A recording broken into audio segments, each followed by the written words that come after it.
Esta sería una aplicación para los dos conceptos que vimos anteriormente, o las dos técnicas que vimos anteriormente. Esta sería una aplicación. Tenemos un circuito RL. Creo que ya lo habíamos planteado cuando estábamos analizando la linealidad de los sistemas. Tengo un circuito RL, le aplico una fuente de voltaje.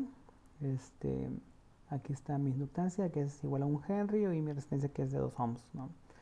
Este switch representa el estímulo que le estoy poniendo. Entonces puedo considerar que ese switch está abierto y que todo el tiempo se le están aplicando 4 volts, pero si yo cierro este switch, lo que quiero dar a entender es que este, la diferencia potencial entre las terminales es cero, ¿no? Es un caso en donde este switch se cierra en el tiempo igual a cero.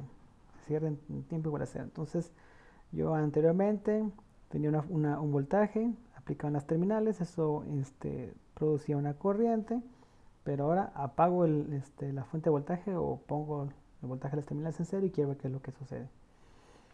Entonces, digo que si ustedes recuerdan la ecuación que planteamos, la ecuación de la malla, bueno, pues podemos igualar la derivada de la corriente, aquí estaría multiplicado por la inductancia, que es un 1, más la resistencia por la corriente, la resistencia es 2, y estaría igualado al voltaje de la fuente. En este caso sería 4, pero solamente para tiempos menores a ceros. Esto estaría igualado a 0 para tiempos mayores o iguales a 0. Entonces de aquí puedo obtener la condición inicial que necesito para resolver esta ecuación diferencial.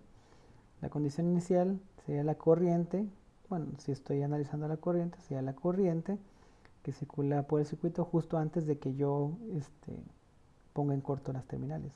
Esa corriente sería, dado que el inductor se comporta como un cortocircuito en el estado estable de corriente directa, se comporta como corto, entonces yo nada más tengo que asumir que la corriente que circula por la malla simplemente es 4 entre 2. No estaría jugando 4 entre 2 y eso me da una corriente de condición inicial de 2 amperios. Ahora, si yo voy a ocupar la transformada de Laplace, como vimos, nada más aplica para tiempos mayores o iguales a 0. Esa es su definición. Yo la aplico de 0 hasta infinito. Entonces, la parte de la ecuación que modela el comportamiento del sistema para tiempos mayores o igual a 0, de hecho es la parte en donde la ecuación diferencial está igualada a 0. Entonces yo empiezo a transformar término por término de la ecuación diferencial, entonces empiezo a pasar al dominio de la S. Voy a pasar este término al dominio de la S. Es la transformada de Laplace de la derivada de la corriente. Entonces, de acuerdo a la formulita que acabamos de ver en el otro clip, eso sería igual a S por la transformada de Laplace de la corriente en mayúscula y de S menos la condición inicial del tiempo, en el tiempo. Entonces, después lo evaluamos. Esto correspondería a esta parte. Y si queremos transformar esta parte que está aquí, este es un 2, que es un factor de escalamiento. Y luego pasamos esto al dominio de la S, simplemente tenemos que esto es I de S. Ahora está igualado a 0 porque la transformada de la plaza de 0 sí es 0. Entonces, 0 también lo pasamos al dominio de la S. Para continuar con la solución, lo que tenemos que hacer es despejar los términos de I de S.